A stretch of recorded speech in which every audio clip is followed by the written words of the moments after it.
Finance. Hey, what's up, everybody? Welcome to the Financial Independence Podcast, the podcast where I get inside the brains of some of the best and brightest in personal finance to find out how they achieved financial independence. On today's show, I'm excited to talk to my buddy Tony, who I met at a Camp Mustache a few years ago. After the camp finished, we became friends on Facebook, and I noticed at some point last year that he was posting about getting a new job, and that surprised me because he achieved financial independence, he retired early, and yet here he was looking to get back into the same career that he left. So I reached out to him to see what was going on, and we chatted about it a little bit, and I realized his story was one that definitely needed to be told. And it's a very personal one, so I really appreciate that he decided to share it with everyone because it's hard to talk about some of these things. And we dive into things like depression and mental illness and other problems that you think that financial independence could solve, but in a lot of cases it won't. So as this whole financial independence thing gets more mainstream and there's more fire cheerleaders out there saying this is the best thing ever, it's going to fix everything, it's the answer to all your problems, just do some soul searching, listen to this episode, learn from Tony's experiences, and hopefully have a much easier, enjoyable, fun journey to financial independence and beyond. So without further delay, thank you so much, Tony. I really appreciate you being here. Brandon, it's so good to be here. I'm honored and kind of, feel like I don't deserve to be here, but I'm really glad to be here talking to you. Oh, no, you definitely deserve it. You have an incredibly interesting and up and down story that I'm excited to get into. But before we do that, let's just tell everybody how we know each other. I think we met, 2 years ago at Camp Mustache? Yeah, it was Camp Mustache in Washington State. And you and I met there after, I had been creeping on your blog for, a couple of years by that point, and really getting a lot of value out of it. And so, you and I just sat down at lunch and kind of hit it off. And here we are a few years later. That was kind of the beginning of my FI journey. So it was really an awesome event to be a part of. So let's talk about that. So what was your life like before you discovered this whole crazy world?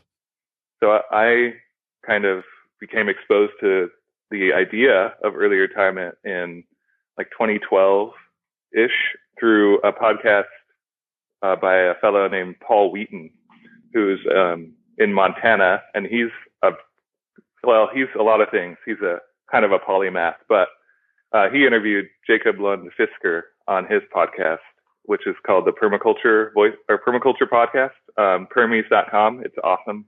He has a few hundred podcasts that range all over the place, but yeah, he interviewed the guy from Early Retirement Extreme, and I listened to that and just had this guy's insane, like Jacob. He's an interesting guy himself, but the idea that kind of planted a seed in my head of like, wow, this guy's like living it up. Well, he's having a great life on, I don't even know at the time, it was like $10K a year. And I know he shaved it down even more living in the Bay Area for like $7 or $8K a year. It was just kind of a way to think creatively about how to structure your life that was introduced to me. At this point, you were a software developer by trade, right? But you were not actually very focused on money, and you actually had sometimes issues with money and you were using payday loans and credit cards and things like that. Is that right? Yeah. Through my 20s, I was horrible with money, like paycheck to paycheck at best. And I was never able to budget, never able to save. And, all windfalls that I got unexpectedly, tax returns, stuff like that, just immediately just disappeared. And I used payday loan services through like pretty regularly in my early 20s. Just like, I'd get to rent being due, and I'd be like, oh, I only have $300 and I need to pay $700 for rent by 8 a.m. tomorrow. So I guess I'll go to the money tree and, sign up for a loan with like, 200% effective interest or something crazy. And I probably did that like 10 or more times a year. And even into my late 20s, that was kind of my parachute cord, was, oh shit, how did this happen? Again, for the 100th time. And, so there was zero kind of financial acumen, in my life until I'd say, I started earning more money in my late 20s. So it became less of a problem, but that was what made it less of a problem, not my becoming more mature or anything about finances. So So at this stage, were you happy in your career? How was life going at this point? Were you looking for a way out, or was this just something that was like, oh, this is going to be a good thing to pursue while I'm doing this career that I enjoy? I definitely wasn't enjoying it. I wasn't hating it, but I was certainly not looking forward to going to work in the morning. I did have a lot of coworkers that I really loved working with. So like I did have a good time with them, but I certainly felt like I was not happy. You know, I wasn't getting fulfilled and I wasn't doing my best work, though I didn't know it at the time. That's the best way I knew how to do it. So I didn't know there was a better way. And so this kind of got me curious about lifestyle design as well. And that's when I started thinking about, maybe you don't have to work, 5 days a week, 9 to 5. Or you can have a goal that where you can see an end to that if that's not working for you. So that certainly got me started on thinking about that and getting curious. So when I met you, you were also a farmer. So you're, in tech, but then you also ran a farm. So where did the whole farm come into the play? In 2011 and 12, my life kind of fell apart in a way. I went through a divorce with my then wife, and at my job, I kind of ran out of the ability to work harder. Like I crashed. All my adult life, I had felt the need to prove myself, and I had felt the need to be needed, to be indispensable. And my job at that time, it wasn't technically software engineer. I was managing the operations, IT, and QA departments of a software company. So my job, and it was really like keep bad things from happening, was my job, like in a sentence, and keep the company running and the stuff that makes us money, keep it up. And when things go bad, I got called at 3 a.m. Me and my team would fix it. So I just was working harder and harder on that, and eventually I just crashed. I couldn't work harder. My body rejected it. I would get sick. I was very, sad and irritable.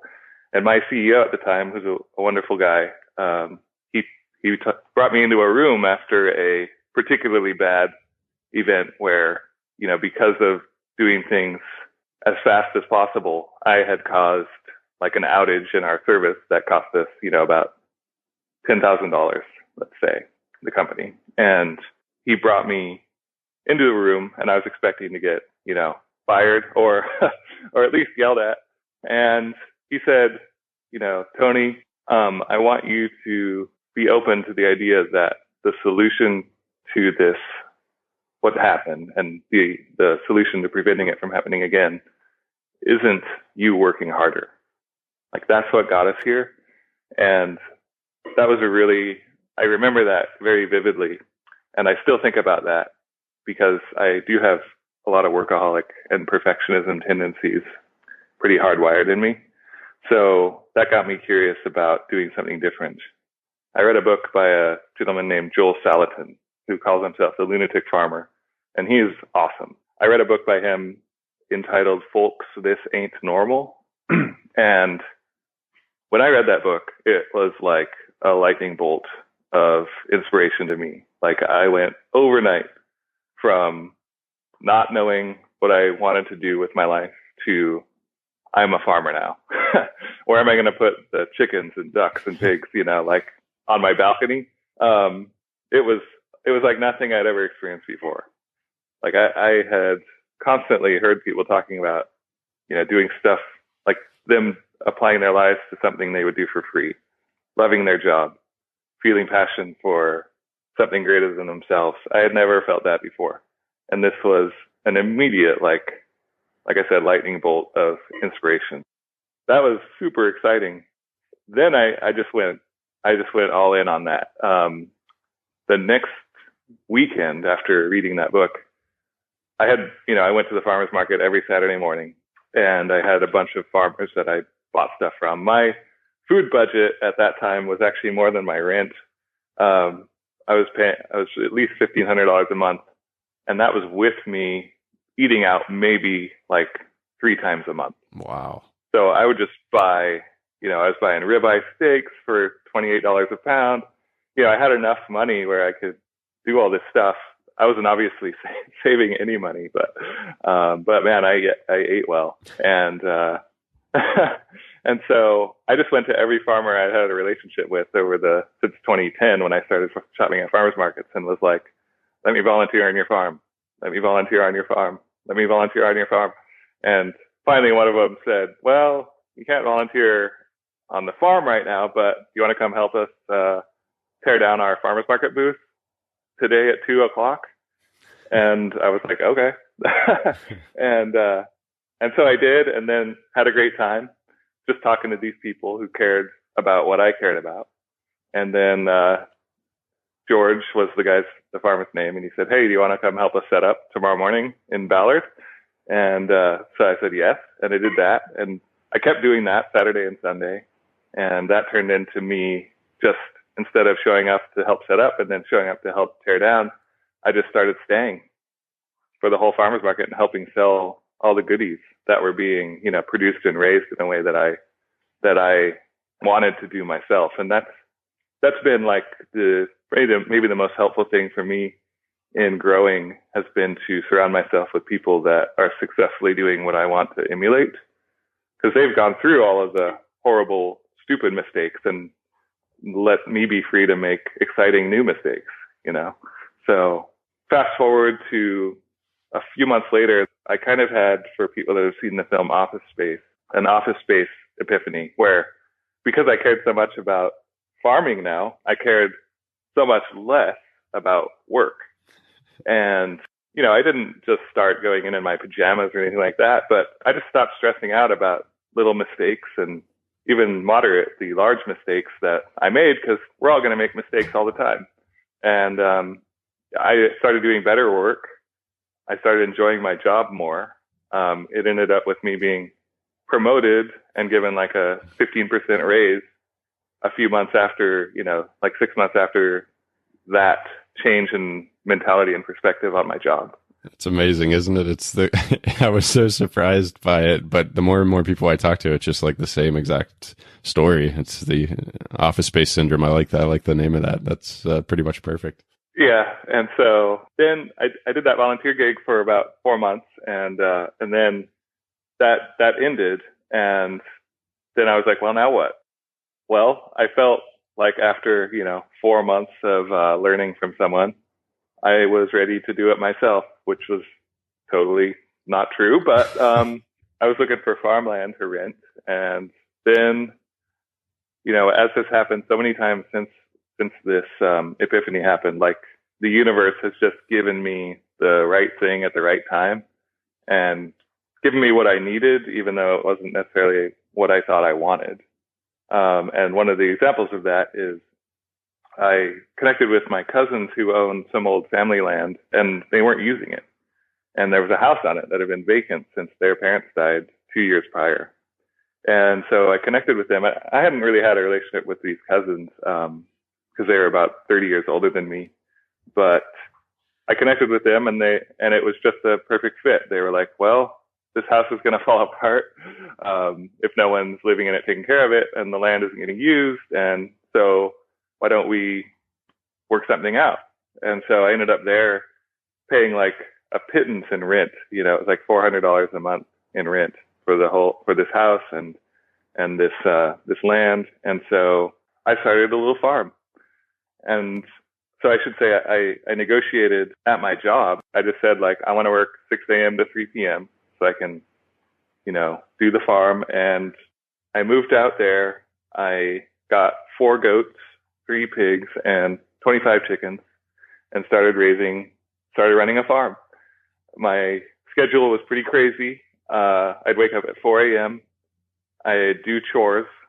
I would get ready for work and leave at about 5:30. I'd work 6 a.m. to 3, and then I'd come home and I would farm more until it was dark, and then I go to sleep. And that was all I did from June until February 2014. That sounds nuts. In a lot of these cases, you talk to a lot of people with these dreams, and then the reality is a lot different than the dream. How was it for you? Yeah. Was it everything you hoped it would be, or was it harder? It was. It really was everything. It was a lot like I thought it would be, and it wasn't much harder than I thought. And the ways in which it was difficult, I kind of reveled in, because it felt so. It was so in line with my values that it almost seemed effortless, even though I was exhausted, at the end of every day. It was like an exalted exhaustion. I like to think about it like that. Like when you just put forth all you got towards something you really believe in, there's a kind of like bliss as part of that. So at this point, did you ever think about, turning in the tech job? Because it sounds like obviously the farm was your passion, and you had some savings at that time, or was it just not financially possible to do that, or did you like the balance of both worlds? It was definitely not balanced. So I wanted to get out of tech entirely, and in fact, it was kind of hard for me not to just quit a few times in 2013, which would have been a really bad idea, I think, because I would have been consumed even more by the farm and probably made myself sick, even worse and even more often. So at some point in 2013, 2014, I kind of was like, all right, I got to map out a path to not needing to work in tech. And that was when I really delved headfirst into the whole ERE. I read the ERE book. I think that was probably the first book I read. I read Your Money or Your Life, and then I got into Mr. Money Mustache and Mad Scientist and JL Collins and H and all these wonderful people that have blazed the trail for us and given us like the strategy, the tactics, the how and why of how to do this stuff. And that's when I really started to come up with my plan to get to financial independence. So you decide that, okay, you're done with you want to get out of the tech world as soon as possible. You have this high income that is growing thanks to the office space syndrome, and your expenses are low because of the farm situation and living situation you worked yourself into. So presumably it was a pretty quick, ramp up towards this FI number that you had in mind. Yeah. So I made a Google sheet that was just like, all right, here's how much I need to be happy. And I had hardly any money at this time. I was making a fair amount, but, all the money I had been like frittered away or went into the farm. And so now I was just like, well, as everyone says, the numbers are easy. The math is easy as far as plotting your course to FI. It's simple, but it's not, well, I should say it's simple, not easy. Not easy to implement. So when I had that path in front of me, I was like, okay, I can do this, and I just kind of set up my life with my commute, my 6 to 3 schedule. It was easy to just kind of, once I had a path that I could just keep walking down the path and knew where I was going to be, it became so much easier to just do it. Like, I don't know, a lot of people, I think, like they get on their FI journey and they spend a bunch of time and energy on it every day. I really didn't. I just, charted out my path and I just got my lifestyle organized, and I just went, I kept walking. So I had this stupid little Google spreadsheet, and it had forecast me to hit my number in end of March-ish, 2017. And the company I was working for wasn't doing so hot, and they laid off a bunch of people in August 2016. And I told my boss after that, like, hey, I'm really having a good time here. I feel like I'm doing a good job. And I don't need this job, So if there needs to be more layoffs, please, sacrifice me instead of someone with a family that needs this job. And so lo and behold, January 2017 rolls around. It was the 27th of January. Got to work and had someone come get me and say like, hey, can you come into this room for a few minutes, And I walk into the room and they have the folder on the table and stuff. And I had been on the other side of the table so many times, like laying other people off, that I knew exactly what was happening. And I just felt this like wave of relief wash over my body. I remember it. And I think the first thing I said to them was like, all right, I know this drill, and I know you're way more nervous about this than I am. So just know that this is totally fine with me. I'm going to be very happy. And, you guys, you have a hard day ahead of you. So, and I ended up with a severance package that, basically gave me the number I was going to get by the end of March anyway. So what was that first few months of ER like? Because obviously it was sooner than you'd expected. Were you mentally prepared for it? No, I had like notionally thought I was starting to think about, hey, I should probably think about the transition period before the end of March, at some point before the end of March. And obviously I didn't get that opportunity. And honestly, I'm not sure it would have helped, but I did not get it. So kind of the ideas I had about what early retirement would look like were that I would play a lot of video games because I had not made time for that. And so I played a lot of Diablo 3 and Warcraft 3 and had a great time. And I had tons of ideas. Like one of the things I wanted to do ER for was so that I could build skills and learn things I wanted to know by doing them. Like, for example, welding or working in a bike shop or espresso stand or something like that. I wanted to get part-time jobs doing stuff that I wanted to learn how to do.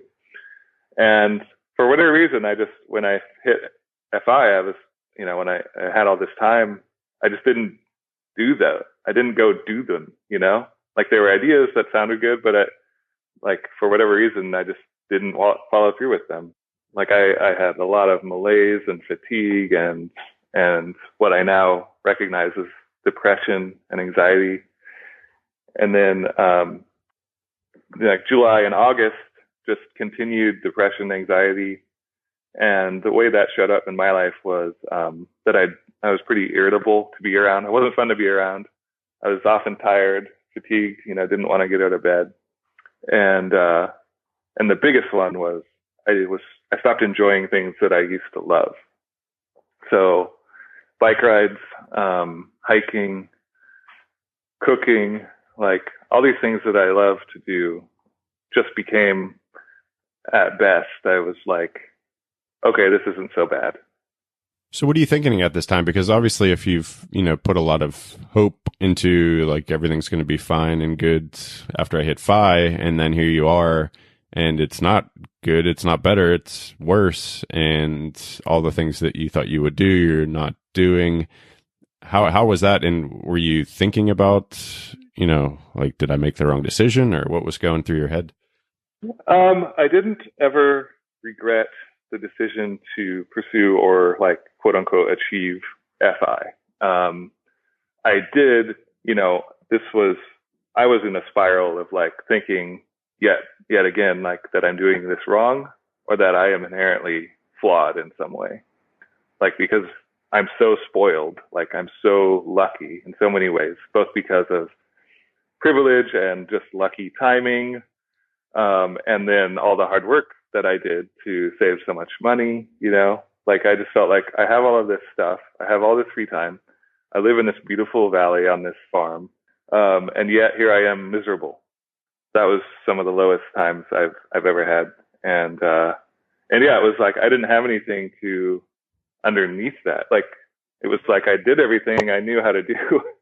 I tried my hardest. I used all my skills. I got so much help from so many people, and here I am. And another way it came out was when I explained my life to other people that I strangers, people that I had met at parties or whatever. I'd be hearing myself talk about my life, and I'd be like, "This sounds amazing. Why am I flipping miserable?" And so. And it's one thing when you have a job, you could always blame it on your job. Yeah. You can always, not only that, but the job is also distracting. So if you are feeling like that, then having to do a bunch of work will usually take your mind off of it. So missing out on that job takes away the distraction and takes away the most obvious excuse for why you're feeling that way. yeah, no, I couldn't blame anything, you know? And so that just fueled the fire of like, just like self criticism. I guess one of the things I learned was that I was using my job to manage my anxiety and depression with like workaholism and like perfectionism. And I actually ended up at the urging of friends and partners and family to go talk to a psychiatrist. And, I was like, you guys are nuts. Like, I'm not crazy, you know? But I did, and I got an opinion that I didn't like. So I went and saw someone else, and I got the same opinion. And their opinion was that I was struggling with like pretty severe anxiety and moderate depression. And that how they would, what they would recommend is going on an antidepressant, an SSRI. And as one of them described to me, like, I at that point was already doing everything they would suggest someone do. Like, I was getting plenty of exercise. I was eating really well. I was meditating. Obviously I didn't have stress from work. I had family and friends around me. And yet I was struggling so much with myself. And so I started on an SSRI in August 2017. And these drugs are so weird, right? Because they're like, well, take it for 3 weeks, and then we might know if something is going on. We might know if it's working or not. But anyway, I got lucky. I had a good practitioner, and we like hit the jackpot the first time around, the first try. And man, September and October, I just started waking up feeling like glad to be alive. And it had been so long. I then realized, when you're in the middle of this stuff, it's so hard to realize where you're at. But, it became so clear when I did start feeling glad to be alive, how much I had not had it for so long. And I would say that it'd probably been like 2014, 2015 since I had felt that reliably. And, September and October were just such a welcome. I just felt so relieved and so much less anxious and so much less irritable.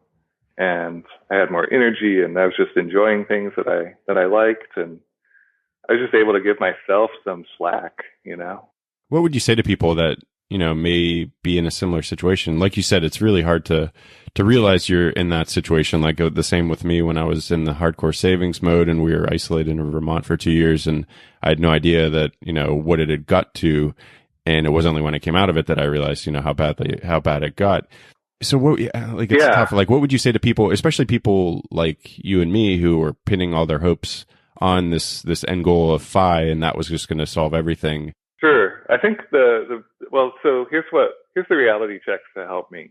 It was kind of like I said, like, if you can explain your life to somebody and it sounds to you when you're speaking it like a totally different life than the one you're living, that might be a sign that you're, I like to call my depression and anxiety brain cooties.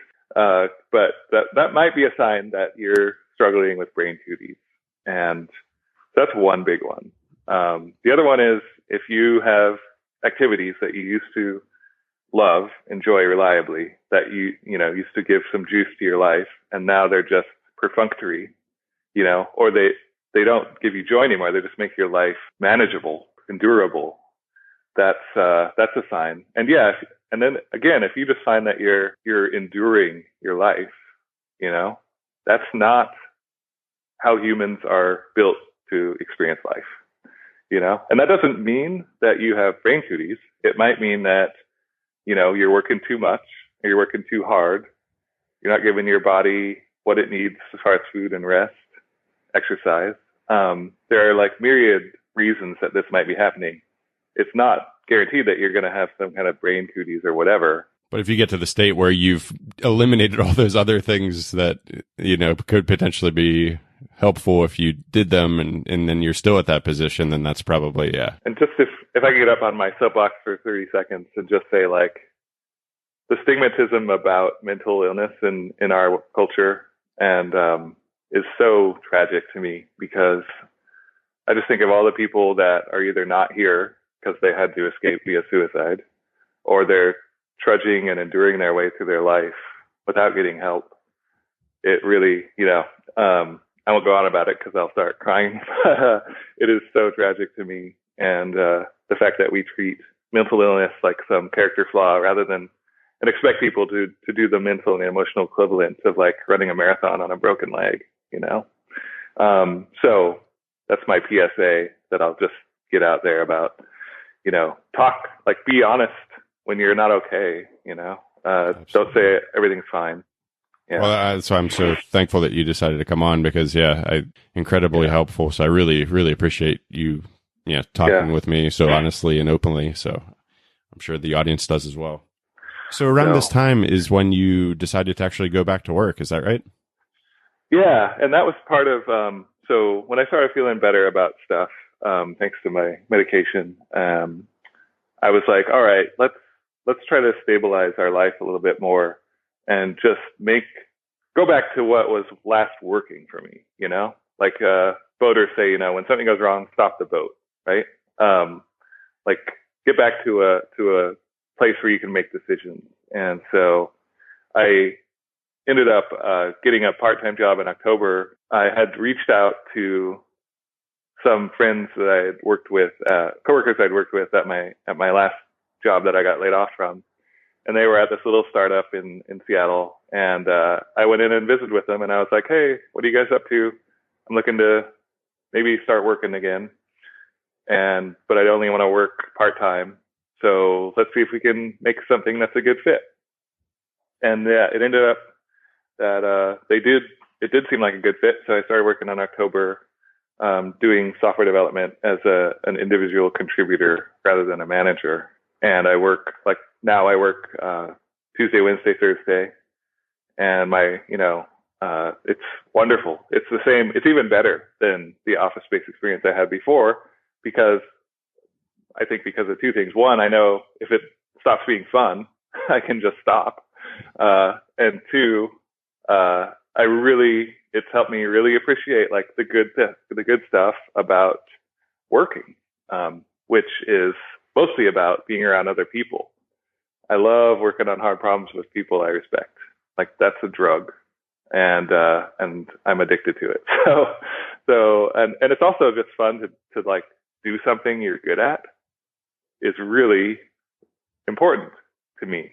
And it's so nice to do something that feels almost effortless, to get into flow. It's lovely. So yeah, that started in October, and I'm really glad I did that. When you were making that decision, was it a hard decision to make, or was it obvious? Like, okay, like I miss these things about the job, and now I can potentially get those things while still maintaining all the other good stuff about, early retirement. Yeah. And fill those voids that I actually am missing now that I've stepped away and realized that I'm missing them. So was it a pretty easy decision? Oh yeah, I felt a slight twinge of shame about like, oh, I'm a fraud, like, oh, I couldn't do early retirement. I felt a little bit of shame there, but thankfully because, largely because of like therapy and other stuff, like I just felt less of an attachment to that identity. So I could give it up. And, so yeah, I had no qualms about it. And that's what it's all about. Like, I think people get so hung up on the early retirement part, but the whole point is happiness. So if you step away from work and realize that you're missing a lot of those things, and the easiest and best way to get those things is to get another job, or a full-time job, even a part-time job, whatever, there's no shame in that. The whole point is happiness, and a job can give you a lot of things that, you can't do just on your own. So even, like making a big impact on the world, like working for a big corporation, maybe that'll, give you more leverage than you doing something on your own. And there's no shame in that. No, it's been really great. Like, I don't know, like this whole office space syndrome thing is a phenomenon. Syndrome sounds like an illness. I so appreciate sincerely, like the people I work with as humans now, I'm like making the most of the time I have there rather than like grinding through it. And I enjoy it so much more, and people enjoy being around me so much more. And so like the relationships and like everything about it is so much more juicy, It's really lovely. That's fantastic. I'm really happy to hear it. So it's great you were able to pick up another job in the same industry. Now, maybe for someone who is not in, a high demand field like tech, that may not be so easy. So maybe could you talk a little bit more about the things that you were missing and the things that your job has now fulfilled, and just to give people an idea of like, if they're maybe in a similar situation and they can maybe appreciate their current situation before they make a big change that they may not be able to unwind. Yeah, I can talk about that. So the big thing, like the biggest thing that I was missing was kind of human connection. After I retired, I'd kind of built my own lifestyle that didn't include a lot of like habitual human contact that was not at work. And so that was I think if I was going to do something different, that would probably be the biggest part of it would be building like, human contact into your not daily routine, but definitely your weekly routine.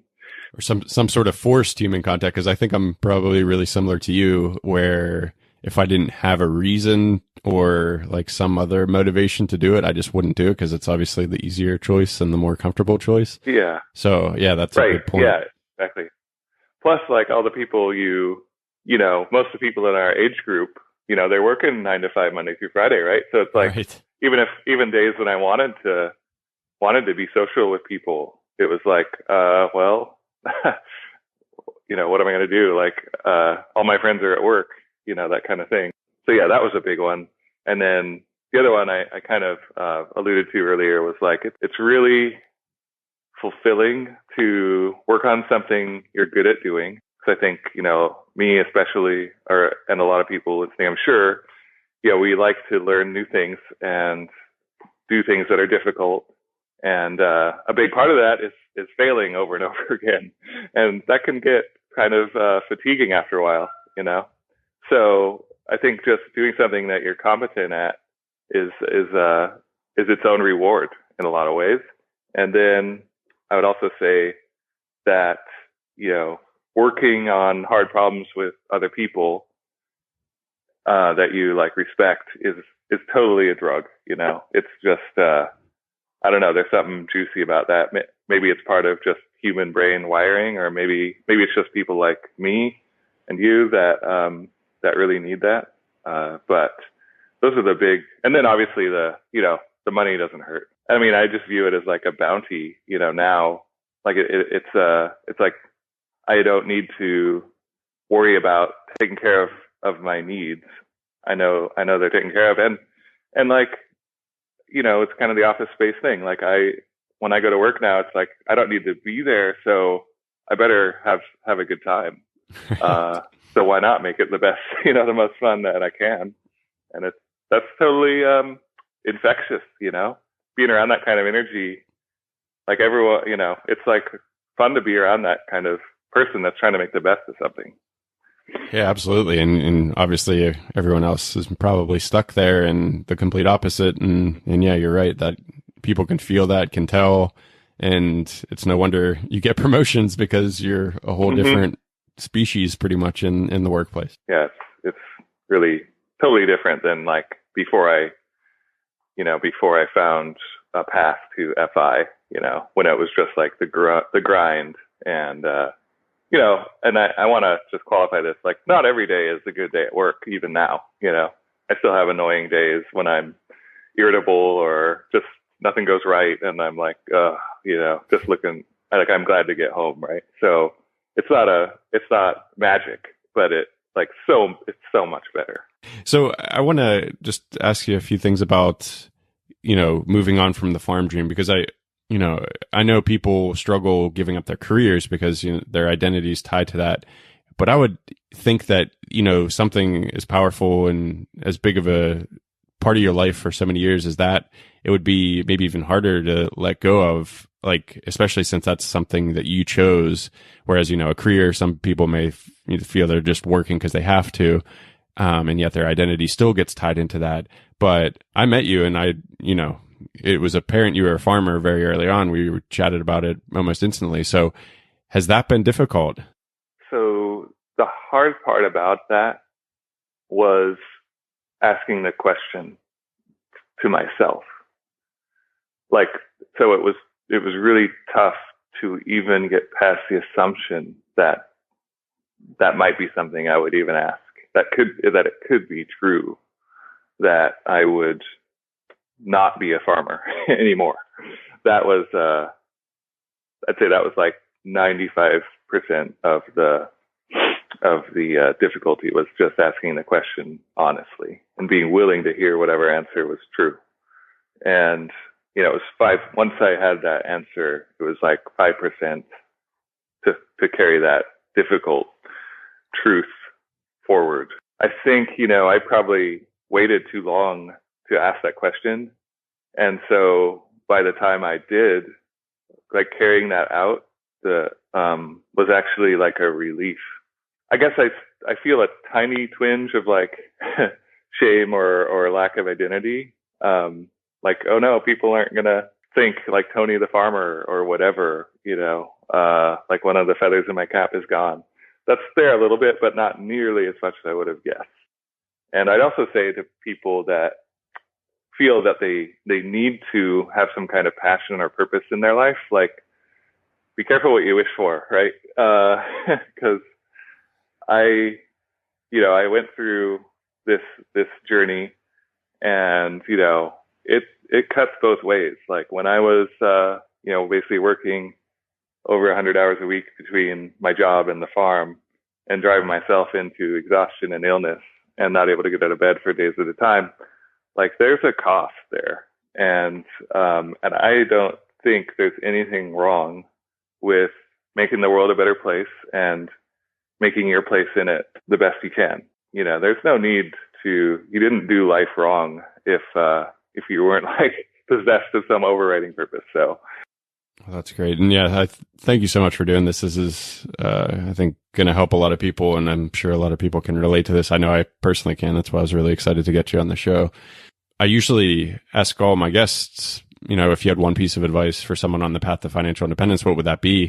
Yeah, if I had to pick one thing that I would have people ask themselves or prepare for, it would be building human connection into their life after they retire. And that might mean, you know, volunteering at helping kids or elderly people, just being around people that you can talk to, really.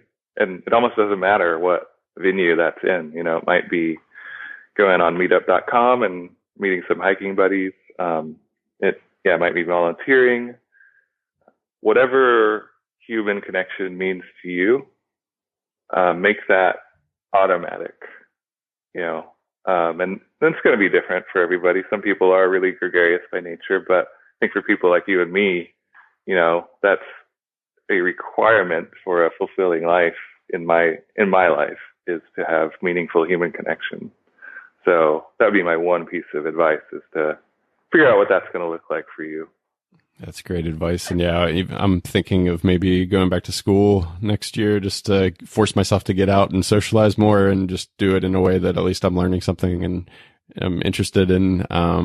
So yeah, but yeah, like I said before, like, being forced to do it, because otherwise I'll just get stuff done on my computer, or, you know, hang out with Jill or whatever. So yeah, no, I think that's fantastic advice, and it's not been shared before on the show, and it's not even, you know, something I have focused on, but after leaving my job, I realized how important it is. Yeah. And I really, just, we're humans, you know, we're social animals, and it's a huge part of our survival drive, built into our, you know, our genes that have been honed through evolution. Absolutely. So Tony, if anyone wants to get in touch, obviously you don't have a blog or anything, but maybe they could either go to the comment section, or if there's any way to get in touch, you're welcome to share it now. Sure. Yeah. So if you want to talk to me, like, send me an email. And best email would be, I'll give you one of my Google accounts. It's housefullofbees@gmail.com. Well, yeah, I'll put a link to that in the show notes. Okay. And I just appreciate it so much, and I'm sure the audience does as well. So thank you so much for being on the show. This has been great. Hopefully we can get together at some point again. It's been a few years since I've been at Camp Mustache, but hopefully maybe one of these upcoming ones get up into the Pacific Northwest and hopefully catch up some more, because this has been great. I look forward to it, Brandon. Thanks so much for having me on. All right, buddy. I'll talk to you soon. Bye. Bye. Finance